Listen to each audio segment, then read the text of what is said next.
Olá pessoal, tudo bem com vocês? No vídeo de hoje, nós vamos falar um pouco sobre campos magnéticos gerados por correntes elétricas que atravessam fios. Vamos estudar um pouquinho sobre as suas características, configurações e fatores que influenciam nesse campo magnético. Vamos lá? Então, para começar o nosso vídeo, vamos lembrar que vocês viram anteriormente que outros objetos conhecidos como ímãs geravam campos magnéticos. Mas será que é só eles que geram campo magnético? Nós vamos ver que não. Existem outros objetos que possuem a propriedade também de gerar campo magnético. Então, o que a gente vai fazer agora é ver um vídeo de um experimento que vai nos mostrar o que acontece quando um fio é percorrido por corrente elétrica.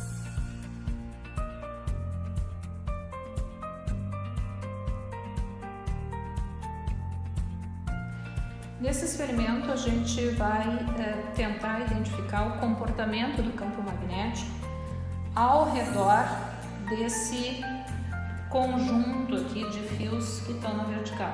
A gente tem aqui uma espira, que é um enrolamento de vários fios, ligado a uma fonte de tensão, onde a corrente então vai circular num determinado sentido, dependendo da forma como a gente coloca as ponteiras. Bem, o que a gente vai fazer? Eu vou primeiramente derramar limalha de ferro aqui ao redor do fio vertical, então sobre essas placas horizontais. A gente percebe que aqui não tem nenhuma configuração preferencial dessas limalhas, mas quando a gente liga a fonte, a gente consegue identificar, principalmente próximo ao fio, uma distribuição circunferencial dessas limalhas. Mais visível junto ao fio, não tão visível quando a gente se afasta. Na demonstração anterior, a gente tinha a fonte ligada em 5 volts. A gente viu então a formação dessas linhas circunferenciais somente mais nessa parte junto, próximo ao fio. Se eu aumento a tensão para 10 volts, a gente percebe que o campo gerado ao redor do fio é, de novo, linhas circunferenciais, mas a organização é bem mais nítida do que anteriormente. A gente visualiza que bem próximo ao fio, ele ficou tão intenso que as limalhas foram todas atraídas para o nosso feixe, e a configuração é visível em regiões mais distantes do fio. A gente conclui então que o campo magnético ao redor de um fio, ele tem essa distribuição circunferencial, ele é mais intenso junto do fio, ou seja, inversamente proporcional à distância, e também quanto maior a corrente que circula, pois maior foi a tensão aqui ajustada, mais fácil identificar a configuração das limalhas, ou seja, indicando que o campo também é diretamente proporcional à intensidade de corrente. Bom, então como a gente pôde ver no vídeo, eu queria ressaltar com vocês alguns fatores que influenciam na intensidade do campo magnético gerado pela corrente que passa naquele fio. O primeiro desses fatores é a intensidade da corrente elétrica. Então, quanto maior a corrente elétrica, mais intenso acabava ficando o nosso campo magnético. A gente podia ver isso porque primeiro tínhamos 5 volts e depois 10 volts. O aumento da tensão gera um aumento na corrente, e a gente podia ver que as linhas do campo magnético acabavam se tornando mais fortes, mais intensas. Outro fator que a gente pôde ver no vídeo que influenciava na intensidade do campo magnético era a distância que a limalha de ferro estava do fio. A gente percebia facilmente as linhas de campo ao redor do fio e próximas dele, Mas quando a limalha ficava mais distante do fio, ela não conseguia se organizar tão facilmente seguindo as linhas do campo magnético. Isso indica que, mais distante do fio, o campo magnético fica menos intenso. E por último, um terceiro fator que não foi demonstrado no vídeo, mas que é facilmente compreensível devido à corrente elétrica também, é que o número de voltas dados na espira, ou seja, se nós temos um fio dando uma volta, dando 10 voltas ou dando 1000 voltas, nós também temos uma variação na intensidade do campo magnético. E essa variação é diretamente proporcional ao número de voltas que a espira dá. Isso acontece porque quando nós temos um fio dando mais voltas, é como se nós estivéssemos multiplicando a corrente elétrica que passa por aquele fio.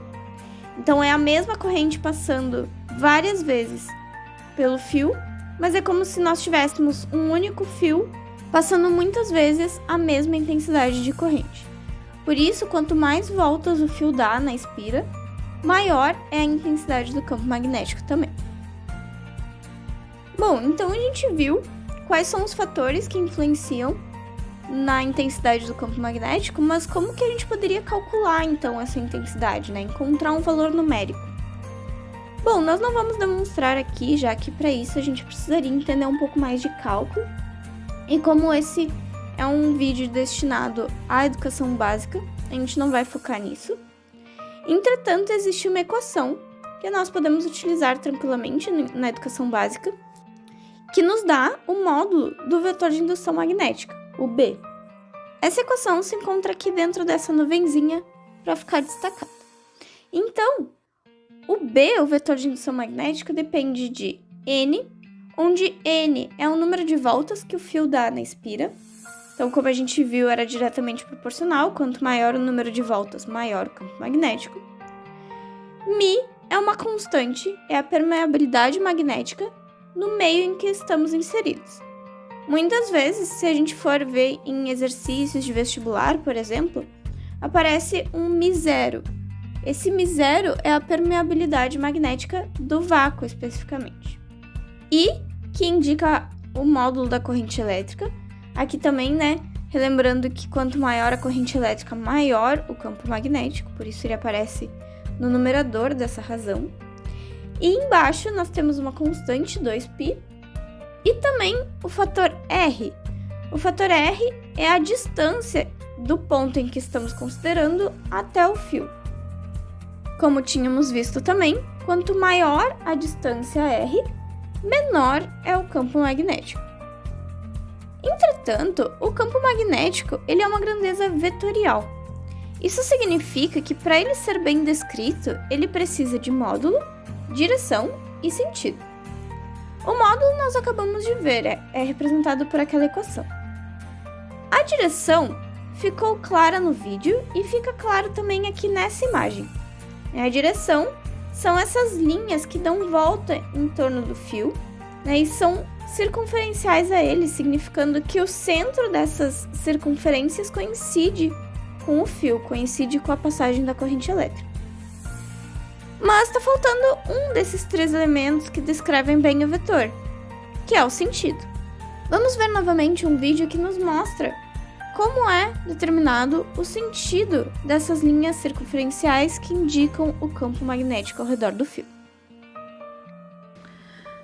Vamos agora observar a orientação do campo magnético ao redor do fio. Quando a fonte está desligada, a gente vê que ambas as agulhas magnéticas estão orientadas segundo a orientação magnética da Terra. Quando eu ligo a fonte e o fio é percorrido por corrente, a gente percebe que a agulha da esquerda, essa verde, não mudou a sua orientação, enquanto que a amarela inverteu a posição do norte e do sul. Se eu deslocar ambas ao redor do fio, a gente verifica que quando eu troco elas de posição, as orientações estão trocadas. Então, o que a gente já sabe? Que o campo magnético é circunferencial em torno do fio, o movimento das agulhas confere, indica isso.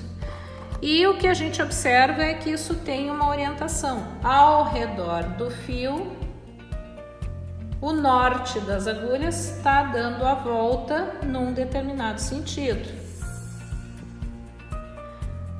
Na configuração que a gente tinha há pouco, o norte tinha este sentido. Agora eu inverti os polos da minha fonte. Observem o que acontece com as agulhas magnéticas. Quem agora inverte a sua orientação é a bússola verde. A amarela praticamente manteve-se igual. Se eu girar elas em torno do fio, como antes, a gente identifica o comportamento circunferencial, só que agora o norte está apontando no sentido contrário ao anterior. E isso tem a ver com o sentido da corrente. Então a gente pode dizer o seguinte, que a corrente circula no fio, ou ela vai estar subindo, ou ela vai estar descendo nesse conjunto de fios na vertical, dependendo do sentido que eu conecto aqui as minhas ponteiras. E a gente pode então usar a seguinte regra: eu agarro o fio com a mão direita, os dedos ao redor do fio acompanham o sentido do campo, e o dedão aqui vai me indicar o sentido da corrente, ou vice-versa. Se eu conheço o sentido da corrente no fio, eu conheço o sentido do campo. Se o campo está no sentido contrário, significa que a corrente está para cima. Como vocês puderam ver no experimento, o campo magnético pode se orientar de forma horária ou anti-horária nessas linhas que dão a volta em torno do fio. Para que a gente possa saber para qual lado está orientado, nós utilizamos uma regrinha que nós chamamos de regra da mão direita. Ela também foi demonstrada no vídeo, mas eu vou reforçar ela aqui porque ela é bastante importante. Como o próprio nome diz, regra da mão direita, é muito importante que a gente não confunda e não use a mão esquerda. É necessário que a gente sempre use a mão direita. O que essa regra diz? Ela diz que a gente pode colocar o nosso dedão no sentido da corrente elétrica, como indica esse desenho, né? A corrente elétrica subindo no fio, então o dedão apontando para cima. E o sentido dos outros dedos que vão fazer esse caminho em torno do fio vão indicar o sentido do campo magnético, né? Então, representado ali pelas setas vermelhas pelo campo magnético B. Reparem também, né? Imaginem que se a corrente elétrica estivesse descendo nesse fio, o dedão estaria apontado para baixo e o sentido das linhas de campo magnético se inverteriam, que é o que a gente pôde visualizar também no vídeo do experimento.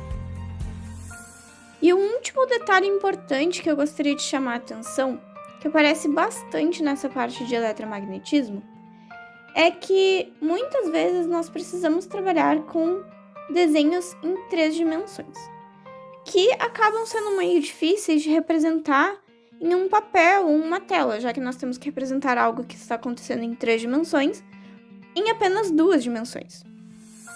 Para isso, nós criamos 2 símbolos que representam o que acontece quando um vetor está entrando ou saindo da página ou da tela.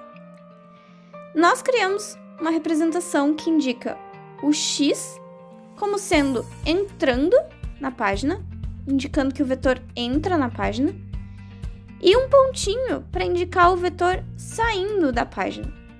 Então, nós podemos ver, por exemplo, que nessa mesma representação da regra da mão direita, com a corrente subindo e o campo magnético fazendo a volta em torno do fio, nós podemos perceber que do lado esquerdo do nosso fio, nós temos um campo magnético saindo da página. E por isso nós representamos esse campo magnético com pontinhos, ou seja, saindo da página. Já do lado direito do fio, nós temos o campo magnético entrando na página e por isso nós representamos esse vetor por X. Nós sempre podemos pensar esse X e esse pontinho como sendo partes de uma flecha. O pontinho seria a ponta da flecha, em que nós estamos vendo saindo da página, enquanto o X seria a parte de trás da flecha que nós vemos entrando na página. Assim fica um pouco mais fácil de lembrar. Para terminar nosso vídeo, então, eu trago aqui um breve resumo do que a gente viu sobre o campo magnético gerado por corrente elétrica e como são as suas características. Então, nós vimos que o módulo do campo magnético é determinado por essa equação matemática, que leva em conta o número de voltas que o fio dá na espira, a intensidade da corrente elétrica e a distância em que o ponto que nós estamos considerando está do fio. Nós vimos também a direção do campo magnético, são linhas circunferenciais, cujos centros coincidem com o eixo do fio. E por último, o sentido do campo magnético, que pode ser anti-horário ou horário, seguindo essas linhas, e esse sentido é determinado, então, pela regra da mão direita. Pessoal, por hoje era isso. Queria agradecer a atenção de vocês até aqui. Se vocês gostaram, deixem um like. Se ficaram com alguma dúvida, tem alguma sugestão, o espaço dos comentários está aberto para vocês, tá bem? Espero que vocês tenham gostado, que tenha sido útil para vocês, que vocês tenham conseguido aprender algo novo. E eu fico por aqui. Um beijão e se cuidem!